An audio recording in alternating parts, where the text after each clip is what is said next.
Hello students, welcome to impetus learning, your one on one learning destination. हमने last video में Newton's law of motion के बारे में पढ़ा था और इम्पल्स और मोमेंटम के बारे में पढ़ा था। तो आज हम इस सीरीज में क्या पढ़ने वाले हैं? आज हम इसमें करने वाले हैं फ्री बॉडी डायग्राम्स के बारे में, कैसे कंस्ट्रक्ट करते हैं, नॉर्मल फोर्सेस क्या होते हैं, अपेरेंट वेट क्या होता है, system of bodies in contact, tension strings के बारे में, पुले सिस्टम्स के बारे में और सूडो फोर्सेस के बारे में आज हम इस वीडियो में पढ़ने वाले हैं। तो let's start. What is free body diagram? Free body diagram वो डायग्राम होता है जहाँ पे हम सारे फोर्सेस जो उस बॉडी पे लग रहे हैं उनको हम ड्रॉ कर देते हैं। ठीक है, जैसे कि पहले फोर्सेस देखते हैं क्या क्या होते हैं। सबको पता है weight always in downward direction, है ना। अच्छा, now what is normal? Normal होता है always at perpendicular to the surface, हमेशा सर्फेस के क्या होगा, परपेंडिकुलर होगा। जैसे कि सपोज मेरी ये बॉडी है ना, तो इस पे नॉर्मल ये परपेंडिकुलर द सर्फेस। अब एक इस सरफेस पे भी तो लगेगा नॉर्मल, है ना। सरफेस को भी ये भी तो परपेंडिकुलर एक्ट करेगा नीचे की तरफ, है ना। पर मैं क्या कर रही हूँ, फ्री बॉडी डायग्राम में हम एक ही बॉडी पे बनाते हैं, एक ही बॉडी के बारे में। तो अगर ये है तो इस पे क्या लगा, इस पे एक एन ऊपर और इसी बॉडी पे एक एम जी नीचे, वेट उसका नीचे की तरफ। अब देखो इसमें एक्शन रिएक्शन क्या है, क्या ये मेरा नॉर्मल और नॉर्मल एक्शन एक्शन रिएक्शन है या नॉर्मल और वेट में एक्शन रिएक्शन है? Correct answer is this, normal and normal are my action and reaction pair. क्यों? क्योंकि ये डिफरेंट बॉडीज पे लग रहे हैं। एन और एम जी तो सेम ही बॉडी पे लग रहे हैं, तो वो एक्शन रिएक्शन पेयर नहीं है। अब देखो फोर्स क्या क्या लगेंगे दोनों में। वेट डाउनवर्ड डायरेक्शन में, normal always perpendicular to the surface. अब ये एक फोर्स है जो इसको धक्का मार रहा है। अब ये ब्लॉक जो एम कैपिटल एम का है वो भी तो इसे किसी फोर्स से धक्का मारेगा, और जिसकी वजह से ये छोटा वाला एम है ये भी इसको पीछे की तरफ धक्का मारेगा। तो यही हमने ये दो रिप्रेजेंट करें, राइट। चलो, नाउ नॉर्मल रिएक्शन के बारे में मैंने अभी बता दिया। ये एक बॉडी है, ठीक है, जो कि ऐसे रखी हुई है, वेट नीचे की तरफ, नॉर्मल ऊपर की तरफ। तो हॉरिजॉन्टल प्लेन में नॉर्मल और एमजी क्या होते हैं, इक्वल होते हैं। N will be equal to mg, दिख भी रहा है, ठीक है। पर अगर मैंने नो ऐसे रख दिया सपोज, अब नॉर्मल कहाँ होगा, परपेंडिकुलर सरफेस, नॉर्मल यहाँ होगा, यहाँ पे होगा एमजी। यहाँ पे ये दोनों इक्वल नहीं है, इस बात का भी ध्यान रखना है, ठीक है। ना इफेक्टिव और apparent wait in the lift, क्या इफेक्टिव वेट होता है, क्या अपेरेंट वेट हो जाता है लिफ्ट में? अगर मेरी जो लिफ्ट है वो कांस्टेंट वेलोसिटी से मूव कर रही है, मेरी लिफ्ट स्टेशनरी है, तो apparent weight will be equal to no actual weight, R will be equal to m g, ठीक है। अगर मेरी जो लिफ्ट है वो अपवर्ड डायरेक्शन में एक्सेलरेट कर रही है, अपवर्ड डायरेक्शन में एक्सेलरेट कर रही है, ये मेरा अपेरेंट वेट ऊपर की डायरेक्शन में, वेट हमेशा मेरा नीचे। तो मोशन की क्या बनेगी, जो मेरा इफेक्ट, जो मेरा मोशन होगा, जो मेरा फोर्स होगा अपवर्ड डायरेक्शन में, तो m a will be equal to R minus m g. तो मेरा अपेरेंट वेट कितना आ जाएगा, m a plus m g. ये देखो, पर वहीं अगर मेरी लिफ्ट नीचे की डायरेक्शन में जा रही है, मेरा रिएक्शन नॉर्मल ऊपर की तरफ, एम जी नीचे की तरफ, तो ओवरऑल मोशन का क्या है, नीचे की तरफ, मतलब एम जी माइनस आर। तो मेरा आर कितना आ गया, it will be m g minus m a, right. यहाँ पे भी आप देख रहे हो m g minus m a. Now what if my lift is free falling, free fall हो रही है अंडर ग्रेविटी, तो नीचे की तरफ गिर रही है, मतलब एक्सेलरेशन v के बराबर। तो यहाँ इस इक्वेशन में, ये वाली इक्वेशन में अगर मैं ए की जगह जी डाल दूँ तो इट विल बिकम जीरो, तो मेरा अपेरेंट वेट कितना हो जाएगा, जीरो हो जाएगा, राइट। और वहीं अगर मेरी जो लिफ्ट है वो नीचे की तरफ जा रही है विद एक्सेलरेशन ग्रेटर देन जी, बहुत ज़्यादा एक्सेलरेशन से ग्रेटर देन जी से नीचे जा रही है, तो बॉडी क्या हो जाएगी, फ्लोर से लिफ्ट होके सीलिंग की तरफ, छत की तरफ चली जाएगी। इनसे रिलेटेड क्वेश्चन करते हैं, ठीक है। The mass of the lift is 2000 kg, ये मेरी लिफ्ट है, इसका मास है 2000 kg। टेंशन जो है सपोर्टिंग केबल में, टेंशन समझते हो, खिंचाव कितना है, ये मेरी टेंशन है। और हमेशा ये बात भी याद रखनी कि एक स्ट्रिंग में एक ही टेंशन हो, जैसे सपोज कि मैंने एक स्ट्रिंग लगा रखा है, पुली है मेरा, है ना, ये हम करेंगे वैसे तो यहाँ पे सेम टेंशन। पर वहीं पे अगर मैंने स्ट्रिंग अपना क्या कर दिया, तोड़ दिया, अलग अलग स्ट्रिंग हो गए सपोज ऐसे, तो यहाँ पे ये टूट गया ना, तभी एक ब्लॉक लगा, तो यहाँ पे अलग टेंशन, यहाँ पे अलग टेंशन आएगी, यहाँ पे अलग टेंशन आएगी, ठीक है। इसके बारे में हम पढ़ेंगे बाद में। Now let's just focus on this question. तो मेरी टेंशन जो है वो कितनी है, 28,000 न्यूटन, ये मेरा वेट है। देन द एक्सेलरेशन क्या होगी, डायरेक्शन भी बतानी है और मैग्नीट्यूड भी बताना है। अब देखो मेरा टेंशन कितनी है, मास से ज्यादा, तो अगर टेंशन मास से ज्यादा होती है तो वो एक्सेलरेट कर रही होती है अपवर्ड डायरेक्शन में। और अभी अभी हमने पढ़ा अपवर्ड डायरेक्शन में ये इक्वेशन ऐसे बनती है, लास्ट स्लाइड में हमने देखा है ना। तो टेंशन मुझे गिवन है 28,000, मास कॉमन आउट ले लेते हैं, मास कितना दे रखा है मुझे 2000, और मेरे पास आ गया g प्लस ए, 0 से 0, 2 की टेबल में 14 is equal to g plus a. g की वैल्यू गिवन नहीं है, लेट्स टेक इट 10, तो मेरी एक्सेलरेशन कितनी आ जाएगी 4 मीटर पर second square in the upward direction, right. तो option number a is correct. Now let's move on to the next question. A man weighs 80 kg. He stands on a weighing scale in a lift which is moving upward. ये वापस से मेरी lift है, इसमें एक man है जिसका wait 80 kg है, लिफ्ट है एक्सेलरेट अपवर्ड की डायरेक्शन में 5 मीटर पर सेकेंड स्क्वायर की। What is the reading of the scale, मतलब मुझे क्या निकालना है, अपरेंट वेट निकालना है। जब अपवर्ड मूव करता है तो ये होता है, तो मतलब m I can take out common, क्या आ जाएगा g प्लस है, g 10 दे रखा है, मास 80 दे रखा है, तो 10, एक्सेलरेशन 5 दे रखी है, तो 80 into 15 that will be equal to my 12,000 newton, है ना। मेरा आंसर क्या है 12,000 newton is my correct answer. Now a lift of mass 1000 kg, एक लिफ्ट है जिसका मास 1000 kg है, which is moving up, which is moving with 1 meter per second square in the upward direction. Then the tension developed in the string, tension क्या होगी, वही same, tension will be equal to upward direction के सारे questions, तो m will take out common, m कितना है 1000, g नहीं दे रखा तो विल टेक आउट 10, 10 प्लस 1 तो will be 1000, 11, it will be 11,000 Newton. So my option number C is correct, right? Now let's move on to the next question. A person of mass 60 kg inside a lift, ये मेरा मास है 60 kg, inside a lift of mass, lift का मास है 940 kg, presses the button on the control panel, the lift start moving in the upward direction with an acceleration of 1 meter per second square. The tension in the supporting cable, ये tension निकालनी है मुझे, है ना।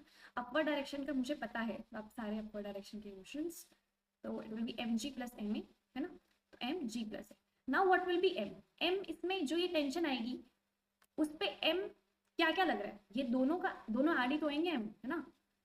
खिंचाव इस रस्सी पे किस वेट की वजह से बढ़ रहा है, किस मास की वजह से बढ़ रहा है, दोनों मास की वजह से ही तो बढ़ रहा है ना। तो दोनों को ऐड करेंगे तो 940 प्लस 60 कितना हो गया 1000, जी कितना है मेरे पास 10 दे रखा है, ये 1 आ गया तो ये 11 आ गया, 1000 आ गया, 1100 Newton, this will be my correct answer. Now let's move forward, the motion of bodies in contact. अच्छा ये देखते हैं, अब देखो मैंने तुम्हें बताया था अभी अभी कि मान लो मेरे ये दो ब्लॉक्स है ना, तो मैंने सपोज मैं इस m1 की बात कर रही हूँ, इस पे क्या क्या फोर्स लग रहा है और इस पे क्या क्या फोर्स लग रहा है। एक तो नॉर्मल ऊपर की तरफ, इस फोर्स से मैंने धक्का मारा, अब इस फोर्स से मैंने धक्का मारा तो क्या होगा, ये m1 इस पे भी तो एक धक्का मारेगा आगे की तरफ, ये इस फोर्स ने सिर्फ m1 को धक्का मारा, अब m1 ने m2 को किसी फोर्स से धक्का मारा, ठीक है, उसको हम लिख लेते हैं F1, और इसी फोर्स से वापस से इसने भी इसको धक्का मारा, है ना। तो अब देखो कि पहले तो हम एक्सेलरेशन कैलकुलेट करना सीखते हैं। What will be the acceleration, acceleration will be F is equal to m, तो acceleration will be F net divided by m total, total mass, and here it will be F net, whatever will be the force. So here the force is F, mass कितना है m1 plus m2, तो ये मेरी क्या हो जाएगी acceleration. Easy है, acceleration calculate कर दो, फोर्स निकालो और टोटल मास कर दो, ये रही मेरी एक्सेलरेशन, है ना, डायरेक्ट सवाल। अब और ये भी बात रखनी है कि दोनों ब्लॉक सेम ही एक्सेलरेशन के साथ मूव करेंगे, ये भी एक्सेलरेशन ए के साथ ही मूव कर रहा है, ये भी एक्सेलरेशन ए के साथ ही मूव कर रहा है, दोनों सेम एक्सेलरेशन के साथ में मूव करेंगे। अब इस पे तो मुझे पता है कि फर्स्ट ब्लॉक पे तो F फोर्स लगा, है ना, पर सेकंड ब्लॉक पे कितना फोर्स लगा, सेकंड ब्लॉक पे जो फोर्स लगा वो m1 ने लगाया है, तो मतलब ये जो F1 होगा will be equal to m2a, इसने धक्का मारा ना तभी तो ये आगे चला, तो ये F1 जो होगा that will be equal to m2a, and what is a हमने अभी भी निकाला है F over m1 plus m2, तो यहाँ से मुझे निकल जाएगा इन दोनों के बीच की का फोर्स। तो ये देखो ये निकाला हुआ है m2a divided by m1 plus m2, right. अब तीन बॉडीज कांटेक्ट में हो, देखो तीन बॉडीज कांटेक्ट में हो तो एक्सेलरेशन तो निकालना वही सिंपल है, F net divided by total mass. F force से धक्का मारा, तीनों सेम ही एक्सेलरेशन के साथ मूव कर रहे हैं, तो एफ डिवाइडेड बाय टोटल मास, ये मेरी क्या आ गई, एक्सेलरेशन आ गई, ठीक है। क्या आ गया, F divided by m1 plus m2 plus m3, ये मेरी क्या आ गई, एक्सेलरेशन आ गई है ना। अब इन दोनों के बीच में कॉन्टैक्ट फोर्सेस कितने होंगे, अब ये देखो, इसको मैं थोड़ा खुला खुला कर लेती हूँ, ये मेरा m1, ये मेरा m2, ये मेरा m3, ठीक है। तो अब यहाँ पे फोर्स लगा F, इसने किसी फोर्स से सपोज F1 से इसे धक्का मारा, इसने इधर धक्का मारा, अब इस ब्लॉक ने इसको किसी फोर्स से F2 से फोर्स से धक्का मारा और इसने इसको पीछे धक्का मारा, है ना। ये मासेस दे रखे मुझे m1, m2, m3, ठीक है, एक्सेलरेशन मैंने निकाली। अब जो ये F2 होगा वो m3 पे लग रहा है, तो F2 किसके इक्वल होगा, it will be equal to m3 mass into acceleration, तो ये क्या आ जाएगा, एक्सेलरेशन हमने अभी भी निकाली है m3f divided by m1 plus m2 plus m3, ठीक है। Now what will be the f1, f1 कितना होगा, अब ये जो f1 है ये m2 और m3 को इकट्ठे धक्का मार रहा है, इकट्ठे धक्का मार रहा है ना, तो मास क्या हो जाएगा, at f is equal to m में एक्सेलरेशन, अभी अभी हमने एक्सेलरेशन निकाली तो m1 plus m2 divided by f multiply by f divided by m1 plus m2 plus m3, ये लिखा हुआ, तो हम ऐसे कैलकुलेट करते हैं, right. Now let's move on to the question. Question क्या कह रहा है, क्वेश्चन कह रहा है a horizontal force of 10 newton, यहाँ पे 10 न्यूटन का फोर्स लगा है, दो ब्लॉक है 2 और 3 kg के respectively, the block slide over a frictionless surface, the force exerted by block A on block B is, क्या फोर्स एक्सर्ट हुआ है, अभी मैंने बताया, ठीक है, ये मेरा 2 kg का है, ये मेरा 3 kg का है, यहाँ से 10 न्यूटन का फोर्स लगा, अभी 10 न्यूटन नहीं धक्का मार रहा, ये इसे किसी फोर्स से धक्का मार रहा है F1, और ये भी इसे पीछे F1 से धक्का मार रहा है, ये इस फोर्स की वजह से चला है, इस फोर्स की वजह से नहीं चल रहा, जो 2 kg ने इस पे धक्का मार रहा है, ये 3 kg का ब्लॉक उसकी वजह से चल रहा है, तो मुझे क्या कैलकुलेट करना है, F1, तो बेसिकली F1 कितने किसके इक्वल होगा, इस मास के इनटू एक्सेलरेशन के, है ना। Now what is acceleration? Acceleration is total mass, total force divided by, not total force, it is net force divided by total mass. Now what is net force? Net force है 10. What is the total mass? 5. तो acceleration कितनी आ गई, 2 metre पर second square, ये मेरी क्या आ गई एक्सेलरेशन, तो मुझे इसमें पुट करना है। So now what will be the F1? F1 will be 3 into 2, that will be equal to 6 Newton will be my F1, ठीक है। तो option number C is my correct answer. Now this is our question. अब इसमें क्या है, देखो ध्यान से, एक तो ये प्लेन क्या है, इंक्लाइंड है 30 डिग्री के एंगल पे, है ना, और इधर से भी एक फोर्स 60 न्यूटन लग रहा है, इधर से एक फोर्स 60 न्यूटन लग रहा है, इधर से भी एक फोर्स क्या लग रहा है, 80 न्यूटन लग रहा है, 3 to 1 kg के मासेस है। अब निकालना क्या है, you have to calculate the normal reaction between the 2 kg and 1 kg। What is normal reaction, perpendicular force जो 2 kg 1 kg पे एक्सर्ट कर रहा है, that I have to calculate. तो देखो कैसे करना है, अब मान लो ये है मेरा प्लेन, है ना, 30 डिग्री के एंगल पे, ये 3 बॉक्सेस है मेरे यहाँ पे ऑफ मास 3, 2 एंड 1, ठीक है। अभी मैंने थोड़ा सा सेपरेट करके दिखा दिया ताकि हम सारे वो बना पाए फोर्सेस। यहाँ से 60 न्यूटन का फोर्स लग रहा है, यहाँ से 80 न्यूटन का फोर्स लग रहा है ना। अब तुम्हें ये तो पता होगा कि इस साइड क्या लग रहा है, यहाँ पे mg साइन थीटा, यहाँ पे 3g साइन थीटा लग रहा होगा, इस साइड 2g साइन थीटा इसके लिए लग रहा होगा, और ये यहाँ पे g साइन थीटा इस साइड एक्सर्ट कर रहा है ना, इतना तो पता होगा। Now what do we have to calculate, मुझे यहाँ पे नॉर्मल चाहिए, तो first of all that I have to calculate is acceleration. What is acceleration, acceleration is net force upon total मास।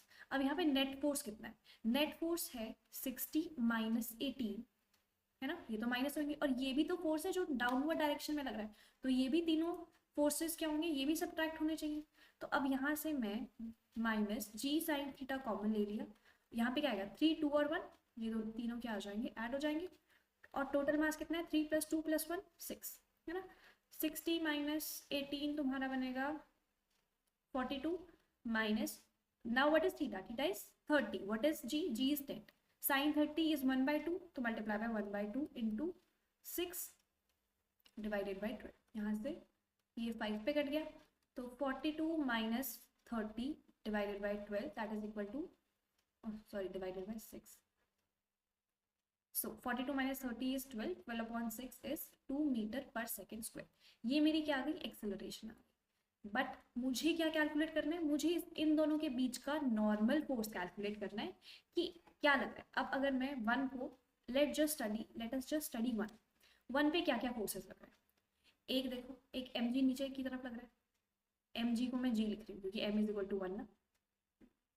यहाँ पे क्या लग रहा है, mg sin थीटा, तो मतलब m1 हो गया तो g sin थीटा।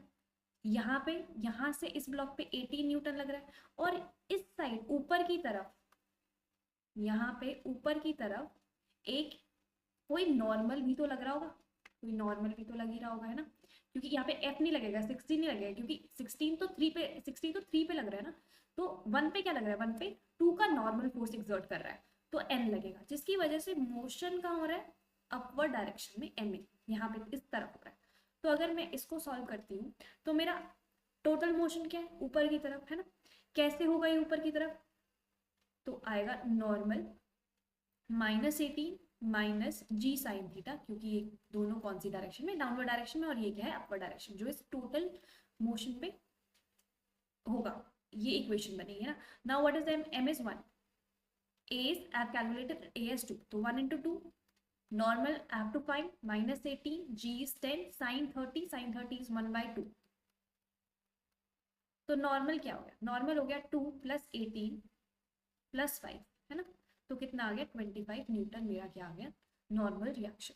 देखो यहाँ से आंसर क्या है 25 newton, right. Now let's move to our next topic, that is tension in strings. What is tension, tension is basically कि कितना खिंचाव है मेरी स्ट्रिंग में, उसको हम क्या बोलते हैं, टेंशन बोलते हैं, राइट।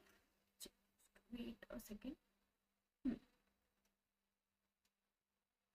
हाँ, कितना खिंचाव है मेरी किसी भी स्ट्रिंग में, उसको हम क्या बोलते हैं, टेंशन बोलते हैं। जैसे कि सपोज कि अगर, हाँ एक और बात याद रखनी कि अगर मेरा एक ही स्ट्रिंग है तो टेंशन सेम रहेगी, जैसे ही स्ट्रिंग मेरी टूट गई तो मेरी टेंशन क्या हो जाएगी, अलग अलग हो जाएगी। जैसे कि सपोज ये मेरा पुल है ना, ये तुम्हें दिख रही है कि एक ही स्ट्रिंग है, घूमती है, टूटती नहीं है उसमें, तो टेंशन दोनों स्ट्रिंग में, यहाँ पे भी टी आएगी, यहाँ पे भी टी आएगी। पर अगर मैंने कुछ ऐसा अटैच कर दिया, ये और ये, यहाँ पे देखो दो डिफरेंट स्ट्रिंग्स है, तो मतलब टेंशन भी क्या होगी, डिफरेंट, यहाँ पे T1 होगी और यहाँ पे क्या होगी, T2 होगी, राइट। टेंशन क्या है, खिंचाव। अगर जैसे सपोज मेरे को टेंशन कैलकुलेट करनी है, मेरे को ये एक 2 kg का मास दिया हुआ है जो एक स्ट्रिंग से लटका हुआ है, ना कैलकुलेट द टेंशन। अब यहाँ पे नीचे वेट लग रहा होगा 2g, m × g, तो टेंशन किसके बराबर हो जाएगी, mg के बराबर। नाउ लेट अस सपोज कि मेरे पास कुछ ऐसा है, यहाँ पे है 1 kg, यहाँ पे है 2 kg, और यहाँ पे है सपोज 3 kg। यहाँ पे अब देखो स्ट्रिंग्स टूट गए तो टेंशन ऑब्वियसली अलग अलग होगी, मैंने बोल दिया यहाँ T1 है, यहाँ पे T2 है, और यहाँ पे T3 है। अब now if you have to calculate all the 3 tension, तो देखो T3 पे इस रस्सी पे किसका बोझ है, सिर्फ 3 kg, नीचे वाला जो है उसका ही भार है इस रोप पे, तो यहाँ पे सिंपली कितना हो जाएगा 3g। अब T2 की, इस रोप की अगर मैं बात करूं, इस रोप पे 2 kg का भी खिंचाव है और 3 kg का भी खिंचाव है, तो टोटल कितना हो गया वेट, 5g। और T1 इस रस्सी पे तो तीनों ब्लॉक का ही भार आ रहा है, तो यहाँ पे क्या होगा, 3 + 2 + 1 दैट इज 6g, यहाँ पे क्या आ जाएगा, टोटल टेंशन आ जाएगी। तो जितना भार उतनी ज्यादा टेंशन, जैसे जैसे ऊपर जाते जाएंगे, ब्लॉक्स लगे हुए हैं तो ऊपर जाते जाते मेरी टेंशन क्या हो जाएगी, इंक्रीज होती जाएगी। Now force of tension acts on a body in direction away from the point of contact, से दूर लगती है। स्ट्रिंग जो हमारा स्ट्रिंग यूज करते हैं हम उसको इनएग्जिस्टेबल मतलब कि उसमें खिंचाव नहीं हो सकता, ठीक है, और हम उसको एक्सटेंड नहीं कर सकते, ऐसा अज्यूम करते हैं हम, स्ट्रिंग मासलेस अज्यूम करते हैं, ठीक है। ये हमारी कुछ चीजें जो कि we do assume. Now let's move forward. अच्छा, motion of a body is connected in string, same ही चीज है जैसे अभी मैंने बताई कि जैसे कि ये फोर्स से मैंने खींचा तो ये टेंशन और ये फोर्स तो सेम हो जाएगी ब्लॉक के। अब ये जो टेंशन 2 है, ये टेंशन 2 किसके लिए है? ये टेंशन 2 इस ब्लॉक और उस ब्लॉक दोनों पे लग रही है, तो यानी mass of both the blocks multiply by acceleration. Acceleration तुम्हें पता है क्या होता है? Net force divided by the total masses. तो यहाँ पे मैंने इसकी वैल्यू पुट कर दी। Now T3, if I want to calculate T3, यहाँ पे T3 पे सिर्फ किसका बोझ लग रहा है? सिर्फ मास M3 का लग रहा है, तो M3 इंटू ए आ गया और मेरी इक्वेशन क्या बन जाएगी? ये बन जाएगी, राइट। अच्छा, क्वेश्चन आ गए। A block of mass 5 kg is pulled up by the cord along a frictionless plane inclined at 30 degree. ये मेरा 30 डिग्री का प्लेन है, यहाँ पे मैंने 5 kg का मास रखा हुआ है जिसको मैं ऊपर खींच रही हूँ, और फ्रिक्शनलेस मेरा प्लेन है, incline at 30 degree.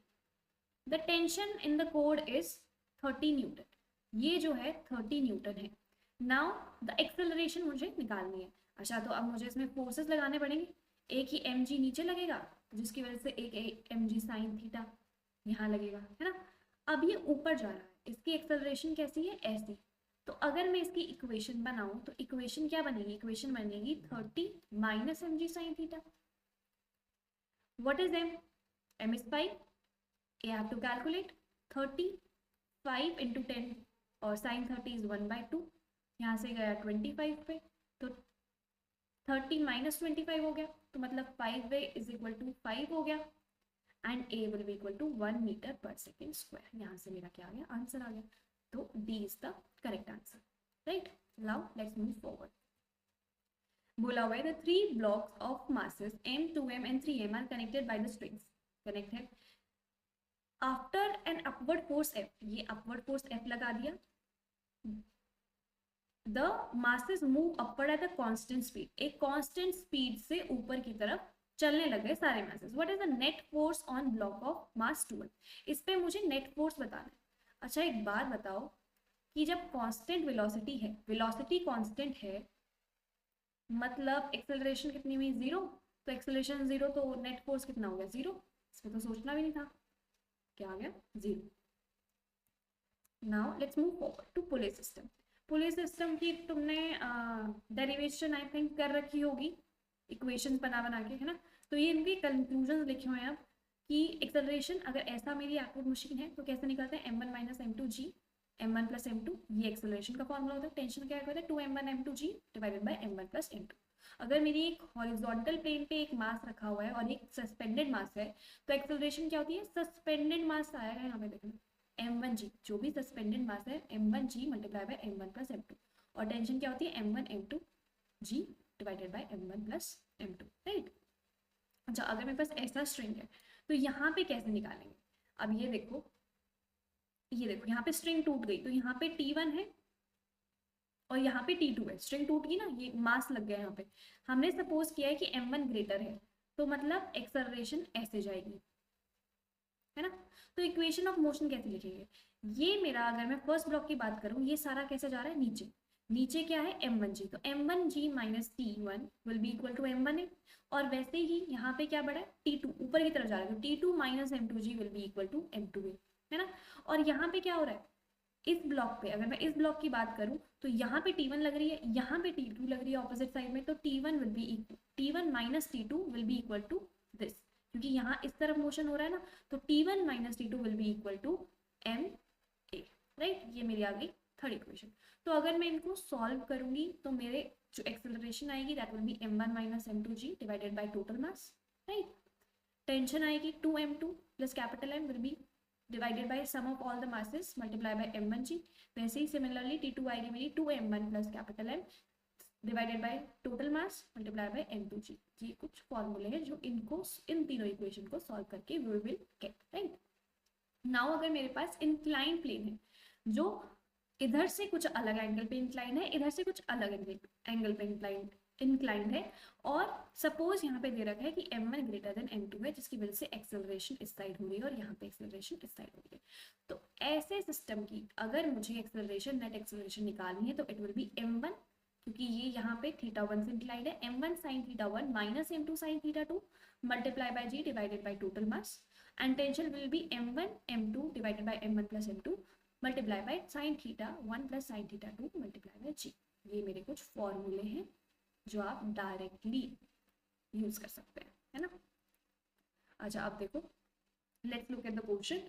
Two bodies of masses 4 kg and 6 kg, the string passes over a pulley which is frictionless pulley, the acceleration of the system in terms of acceleration due to gravity g। मतलब मुझे क्या निकालनी है, acceleration निकालनी है in terms of g निकालनी है, ठीक है। तो एक्सेलरेशन का फॉर्मूला क्या होता है भाई, m2g minus m1g divided by total मास, ये होता है एक्सेलरेशन का फॉर्मूला। g की टर्म्स में निकालना है m2 माइनस m1, मतलब 6 minus 4 divided by m1 plus m2 10, तो कितना आ गया 2g डिवाइडेड बाय 10, मतलब g by 5 मीटर पर second will be my answer. So this is my answer, right. Now let's move on to a next question. Next question क्या है, मुझे क्या निकालनी है, tension T1, T2 and T3 निकालनी है। अच्छा अब ये देखो, मुझे तो पहले ये बताओ कि ये किस साइड मूव करेगा, किस साइड मूव करेगा। ये टेंशन कहाँ लग रही है, अब यहाँ देखो, यहाँ पे 2 kg है, यहाँ पे टोटल मास कितना हो गया 4 kg, तो ऑब्वियसली ये ऐसे मूव करेगा, ऐसे ही मूव करना चाहिए। अब मैं अगर बात करूं इन सब की, सारे कौन कौन से फोर्सेस लग रहे हैं, टेंशन यहाँ लग रही है, टेंशन T1 यहाँ लग रही है, T2 यहाँ लग रही है ना, यहाँ पे mg लगेगा, मतलब 20 न्यूटन यहाँ नीचे लग रहा है। अब ये ऊपर जा रहा है, तो मैं इस फर्स्ट ब्लॉक की तो आराम से इक्वेशन लिख सकती हूँ। क्या आएगी, मेरी इक्वेशन आएगी T1 minus 20 will be equal to ma, what is m is 2 into acceleration, है ना। तो मेरी क्या आ जाएगी, T1 minus 20 will be equal to 2a, so I can say T1 is equal to 2a plus 20, ठीक है, इसे मार्क कर लो।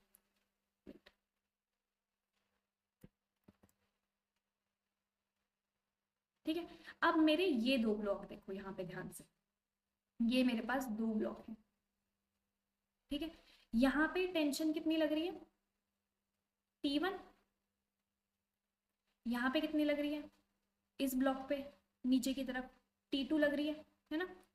और पहले तो वेट देखो, यहाँ पे भी 20 न्यूटन लग रहा है और यहाँ पे भी, दोनों का वेट क्या लग रहा है 20 न्यूटन ही लग रहा है, राइट। यहाँ पे T2 कहाँ लग रही है, नीचे की तरफ लग रही है ना।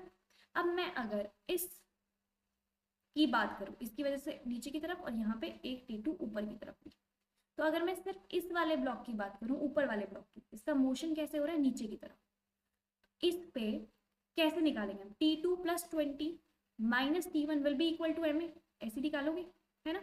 कैसे निकालोगे, T2 जो नीचे की तरफ है प्लस 20 जो नीचे की तरफ है minus T1 will be equal to the overall motion, है ना।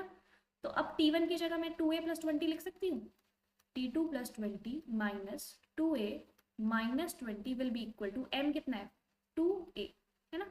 20 से 20 कैंसिल हो गया, T2 will be equal to 2 इधर चला जाएगा, तो T2 will be equal to 4 है, आ गया। अब थर्ड इक्वेशन की बात करूं, थर्ड मेरा ये, इस पे क्या क्या मासेस लग रहे हैं, T2 ऊपर चल रही है टेंशन, एक 20 नीचे चल रही है, ओवरऑल एक्सेलरेशन कहाँ आ रही है नीचे की तरफ। तो इसकी इक्वेशन अगर मैं बनाऊंगी तो कैसे बनेगी, तो 20 minus T2 will be equal to ma, यहाँ पे m कितना है 2 ही है, तो will be equal to 2a। तो मेरे यहाँ से tension, wait, 20 minus T2 will be equal to ma, yes, so I will get 20 minus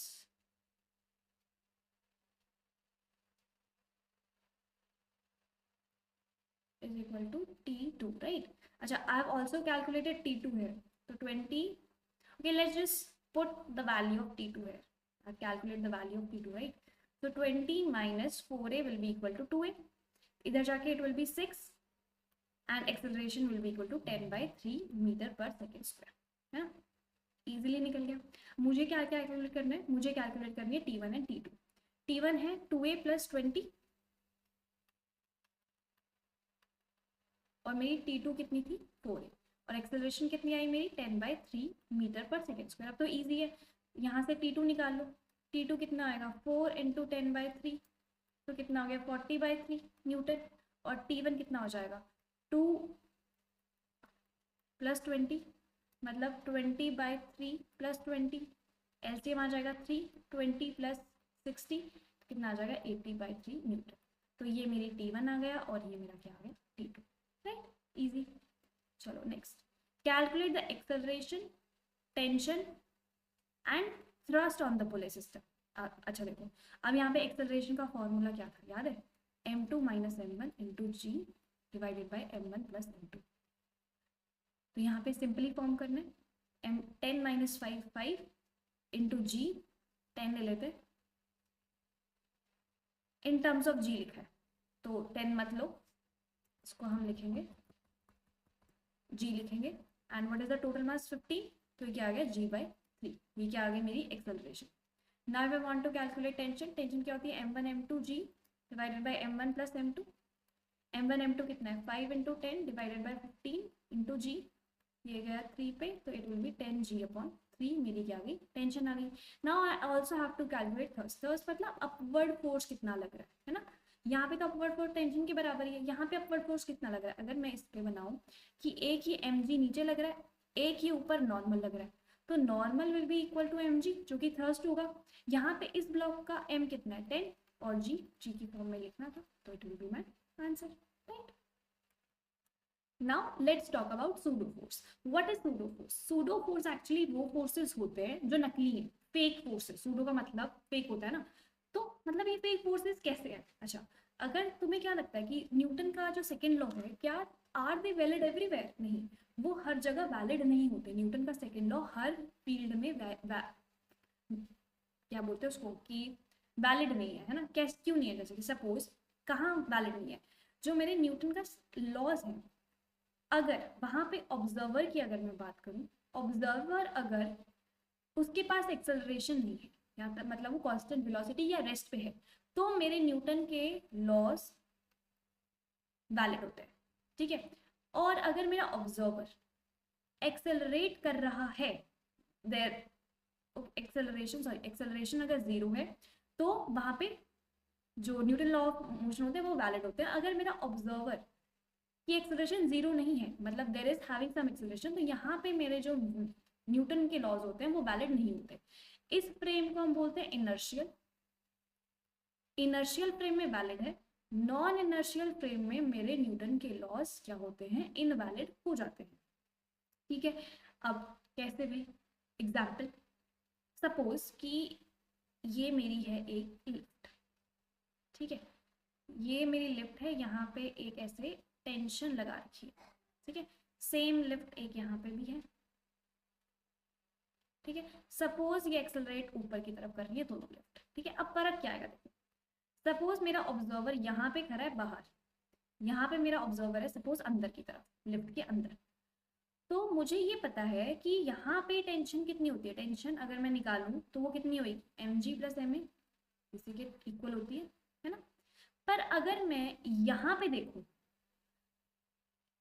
ये एक्चुअली में क्या हो रहा है, ऑब्जर्वर एक्सेलरेशन में है, पर क्या ऑब्जर्वर को एक्सेलरेशन फील होगी? उसके लिए तो एक्सेलरेशन 0 है ना, इस ऑब्जर्वर के लिए तो एक्सेलरेशन 0 है, इस ऑब्जर्वर के लिए उस मेरे ब्लॉक की एक्सेलरेशन 0 है। तो मतलब यहाँ से अगर मैं निकालूं तो टेंशन मेरी mg के इक्वल हो जाएगी। इस इक्वेशन में a0 पुट कर दो तो tension is equal to mg।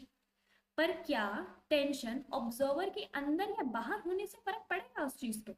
Tension पे थोड़ी ना फर्क पड़ सकता है कि ऑब्जर्वर बाहर देख रहा है, उसे बाहर से देख रहा है या अंदर से देख रहा है, तो मतलब कुछ तो गड़बड़ है। और जब हमने एक्सपेरिमेंटली भी ये देखा तो हमारी जो टेंशन आई वो एक्चुअली में यही आई, ये नहीं आई। तो मतलब इसका मतलब कि न्यूटन के लॉ अगर ऑब्जर्वर एक्सेलरेटेड है, एक्सेलरेशन मोशन में है, तो तब वैलिड नहीं होते और हमारे आंसर गलत आ जाते हैं। तो उसको ठीक कैसे करते हैं? उसको ठीक करने का तरीका है एक सूडो फोर्स इंट्रोड्यूस करने का। सूडो फोर्स बेसिकली नकली फोर्स होता है जो उस ऑब्जेक्ट पे, अगर वो ऑब्जर्वर फ्रेम में एक्सेलरेट कर रहा है, तो उसकी वैल्यू जो उस ऑब्जेक्ट पे जो फोर्स होता है वो क्या कर देते हैं, ऑपोजिट डायरेक्शन में हम लगा देते हैं अगर ऑब्जर्वर अंदर है, एक्सेलरेटेड मोशन में है तो। ठीक है, सूडो फोर्स कहाँ लग जाती है, ऑपोजिट डायरेक्शन में ऑन द ऑब्जेक्ट, ऑब्जेक्ट पे ऑपोजिट डायरेक्शन में हम सूडो फोर्स लगा देते हैं। Now let's move on. So this is the question, क्या बोल रहे हैं, a block of mass m is placed on the smooth inclined wedge ABC of inclination theta. इस पे मैंने ब्लॉक ए लिख दिया और ये मेरा ए एक्सेलरेशन से चल रहा है। ठीक है, कौन सा सूडो फोर्स आ गया, एक्सेलरेट कर रहा है। The wedge is given the acceleration towards the right. The relation between the a and theta for block to remain stationary. अगर वो stationary रहे तो क्या वैल्यू होनी चाहिए, चलो इसको हम करके देखते हैं।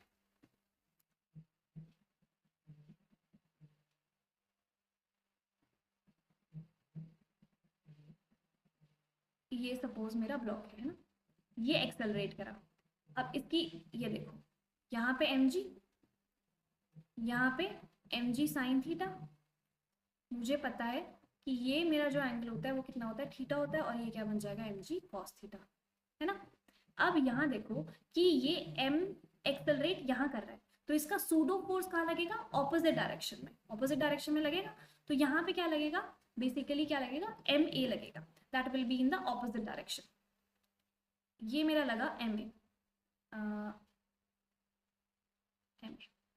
ठीक है, ये यहाँ पे कौन सा एंगल बनाएगा, थीटा एंगल बनाएगा, तो इसकी वजह से इस में क्या आ जाएगा, ma cos थीटा, और यहाँ पे क्या आ जाएगा, ma sin थीटा। ठीक है, अब कंडीशन क्या है कि ये स्लिप ना करे, कोई स्लिप ना करे, तो स्लिप ना करे मतलब ma cos theta should be equal to mg sin theta, तभी वो स्लिप नहीं करेगा। तो m से m will cancel out, what I want to find, I want to find the acceleration, तो ये क्या हो गया, sine theta upon cos theta, तो मेरी एक्सेलरेशन कितनी आ गई, जी tan थीटा। ठीक है, नाउ लेट्स सी, तो मेरी एक्सेलरेशन क्या आ गई, जी tan theta will be the correct answer. Now let's move on. A block of mass m is placed on a smooth wedge of inclination theta.